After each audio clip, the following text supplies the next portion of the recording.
ruling. All right.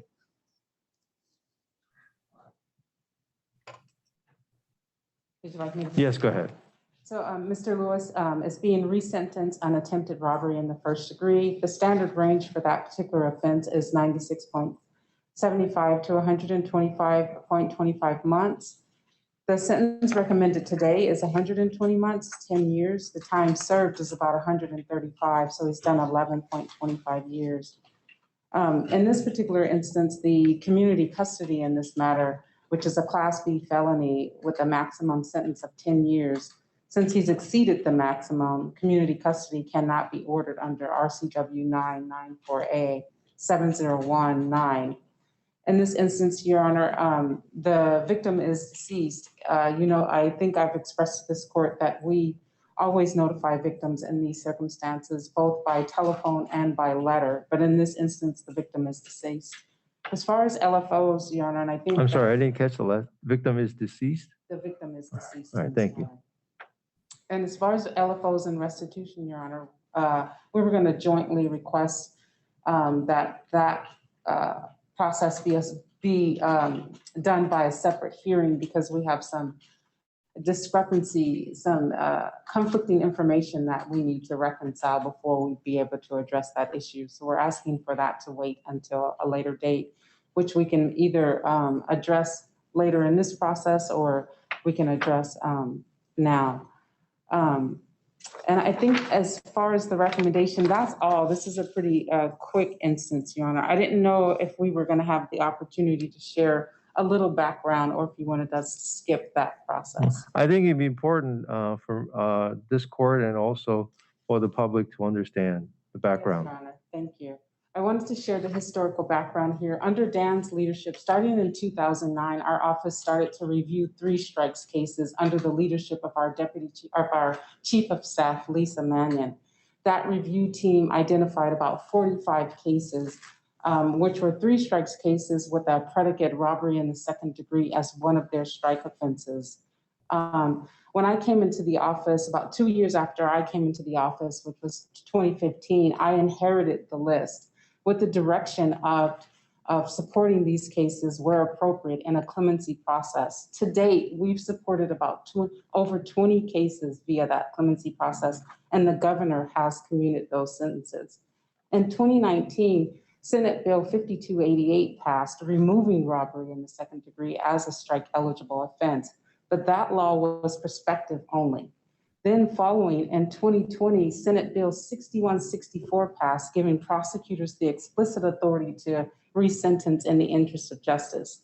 Our office had planned to resentence these 5164 cases using the 6164 explicit authority that we now have. However, as we all know, in 2021, this year, 5164 passed, addressing some of the persistent offender cases with the robbery too, that wasn't addressed by 5288. So here we are today. I just wanted to recognize too that there's been many people advocating for changes to the 3 strikes law in Washington. We are not the first to advocate, and we will probably not be the last, but we have been a part of the collaborative advocate groups who have been advocating for a change to this law over the years. We see this as an historical moment today, and we want to celebrate this by continuing to do this work, and we appreciate the courts and all of the other partners, Defense, the Seattle Clemency Project, the Freedom Project, and Community Passageways, not forgotten, for helping us with this work. A lot of our partners participate in helping the individuals that are being resentenced with their reentry path to try to ensure that they're going to have a successful reentry. And we really appreciate the council who have contributed their time pro bono to take on these cases to help us to resentence. So today is a really an important day, because you see a collaboration of the community, of the criminal justice community and the community at large coming together to bring about justice. Thank you, Your Honor. All right, thank you. Mr. Bentley. Thank you, Your Honor. Paul Lewis appeared before this court in April 2011 following his conviction for attempted first-degree robbery and second-degree assault. Because Mr. Lewis had 2 or more prior convictions for second-degree robbery, He was sentenced as a persistent offender to life without possibility of parole. For service of that sentence, Mr. Lewis was initially placed in close custody at the Washington State Penitentiary at Walla Walla, starting in 2016. Starting in 2011, excuse me. He had been in custody at the King County Jail from his arrest in late 2009 until his sentencing in April of 2011. In 2016, on a periodic review of his file, DOC reclassified him as suitable for immediate custody. This was a recommendation of staff, and it went up the chain, and it was adopted and accepted by higher-ups at the DOC. Mr. Lewis was transferred to a less restrictive facility, Monroe, in 2016. While serving his sentence, Mr. Lewis has repeatedly received positive evaluations from the correctional staff. And I want to quote a couple of these. March 30, 2017. Offender Lewis has had a very positive attitude. He is a Unit B porter and seems to take pride in his work. I have witnessed offender Lewis use his experience and influence with the offender population to encourage them to follow the rules and not argue with staff. Offender Lewis' behavior has had an extremely positive impact on the Unit B offender population. June 28, 2018. Offender Lewis went above and beyond his duties while working as a porter. He consistently displays a positive attitude and is respectful when speaking with staff. January 18, 2020. Offender Lewis is always respectful on the unit and never causes any problems. And finally, February 15, 2020. Offender Lewis is always helping out on the unit and mentors the young offenders and teaches them to respect other officers. Your Honor, Mr. Lewis is 66. Based on his employment in entry-level jobs at the University of Washington and the Washington State Department of Transportation and City of Seattle, he will be eligible for Social Security retirement benefits. By my calculation, he will be eligible for the full benefit in December 2021, when he reaches the age of 66 and 2 months. He has funds to support himself until then. He has the support of his wife, Truina Lewis, where he will live, with whom he will live, and the support of his adult daughter, Aisha Lewis. He has the support of the Seattle Clemency Project, and the executive director of that project and 2 staff members are here in the courtroom today. For all these reasons, as well as for the reasons set forth in the joint motion to resentence Mr. Lewis, we ask the court to sentence Mr. Lewis to time served. Thank you. All right, thank you very much. Mr. Lewis, before I formally announce your sentence, I need to advise you that you have what's called the right of allocution, which means that you have the right to say anything that I should consider before I formally announce your sentence. It's not required, but given the circumstances, I would highly recommend that. Go ahead if you want to. Yes, I just want to thank Clemency Project for helping me and my attorney, Mr. Alan Bentley. And I just want to say that I'm gonna just continue to live right and do, by myself and my loved ones. And I will be staying active in the community, AA meetings, and helping out the homeless when possible. And again, thank you for everything. That's all. By my calculations, you'll be turning 66 in September, is that correct? Yes, sir. I remember you, sir, from resentencing back in 2015 after the Court of Appeals case. And you were before me on resentence. And it was a hard day for me as well because I had to sentence you to life imprisonment without the possibility of parole. The people of the state of Washington, through their legislature, is giving you a second chance today. And I'm honored to be here today with you, that I'm announcing that I will accept the recommendations of both parties and sentence you as part of this resentence to the time served on the single count of attempted robbery in the first degree. I will impose 120 months.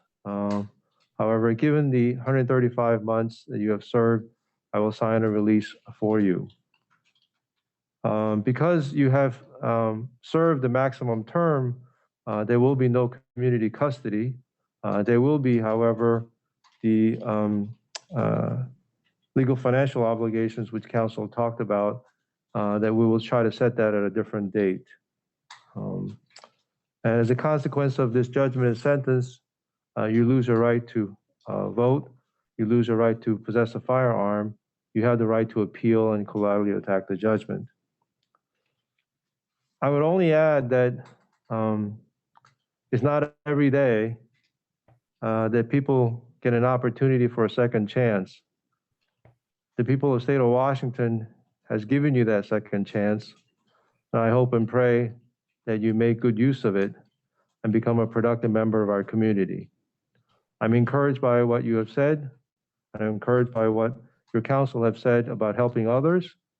We certainly need help with the homeless population here, as you know, and I certainly hope that you will live up to that obligation and intention. I'll sign an order of resentence as I outlined, and hopefully you'll get out as in ASAP and join our community. Is there anything else that I left out? No, Your Honor, not from the state. No, Your Honor. All right, thank you.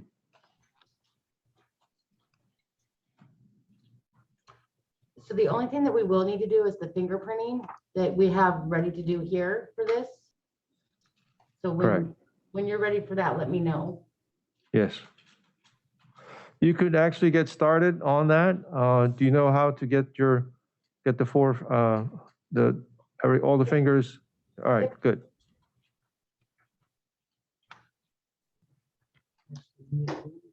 That's it.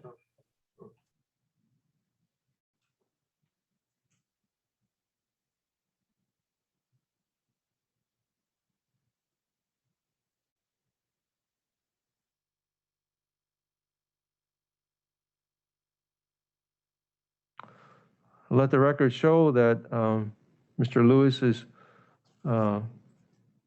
putting on stamping his fingers for the to put his fingerprints on the fingerprint form.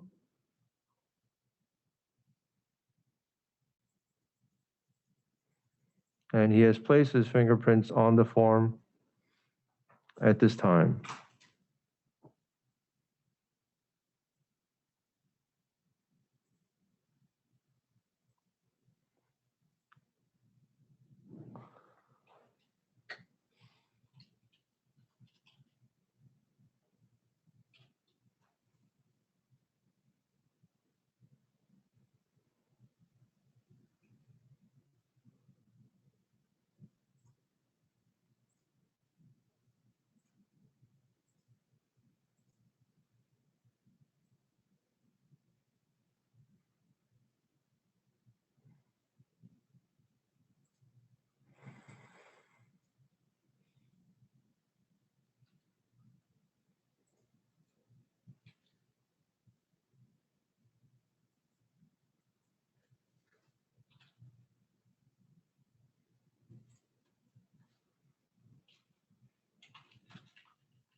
Jim, I think we're gonna have to postpone the 4 o'clock.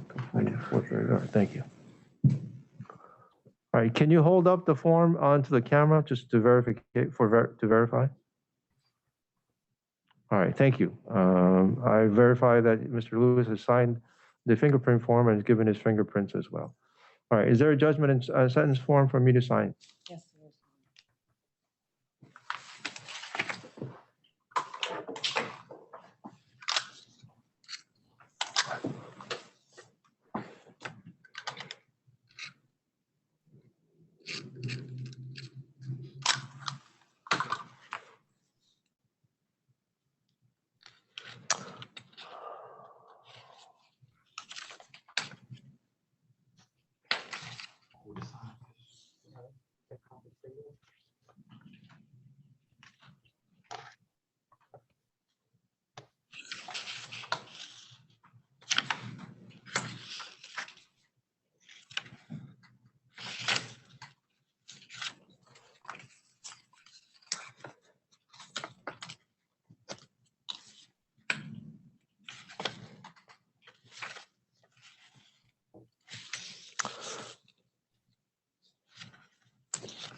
Jim, I need these signed by the parties, councils.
Mr. Lewis, I'm signing the notice of ineligibility to possess firearm and loss of right to vote.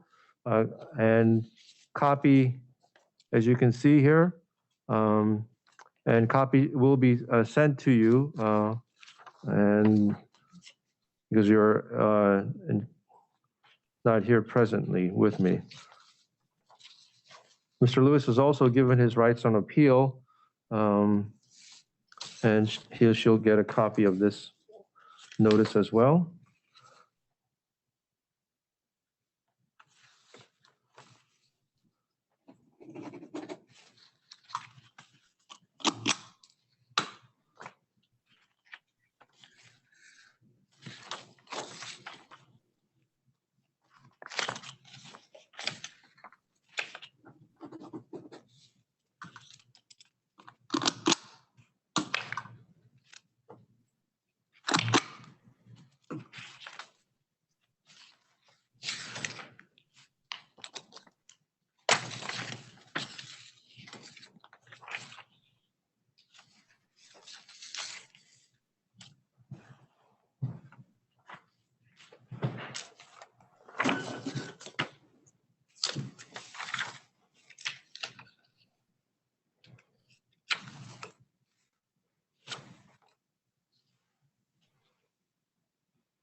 I have reviewed the judgment and sentence, and parties agree that his standard sentencing range is 96.75 to 128.25 months. His offender score is 10, serious level of 9. This is an attempt, so there's 75% of the standard range.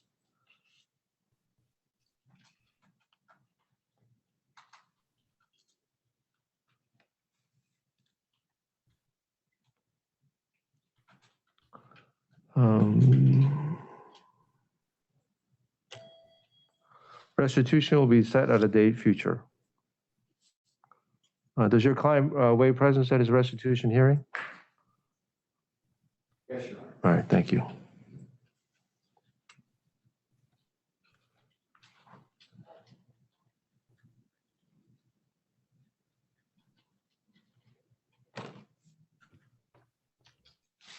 I'm going to put, with respect to other financial obligations, we're going to put to be determined.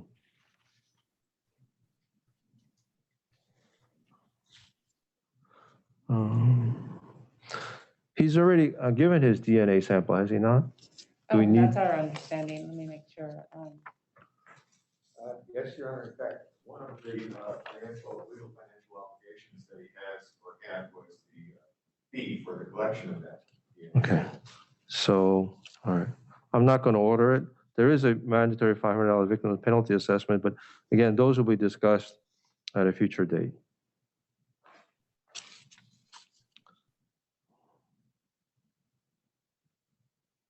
I'm not ordering a no contact order because the victim in this case has deceased.